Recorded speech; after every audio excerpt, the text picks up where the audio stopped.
ما هو الشيء الذي خلقه الله ثم عبده؟ هو الإنسان.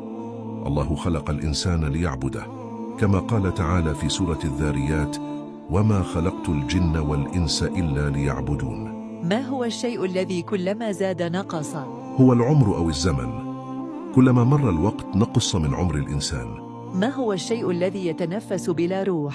هو الصبح، قال تعالى في سورة التكوير: والصبح إذا تنفس. ما هو الشيء الذي خلقه الله ثم حرم أكله؟ هي الميتة.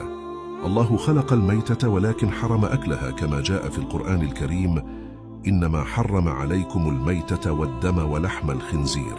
من هو الذي لم يولد ولم يمت؟ سيدنا عيسى عليه السلام، رفعه الله إلى السماء ولم يمت، وسوف يعود في آخر الزمان.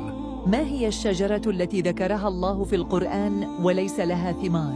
هي شجرة الزقوم.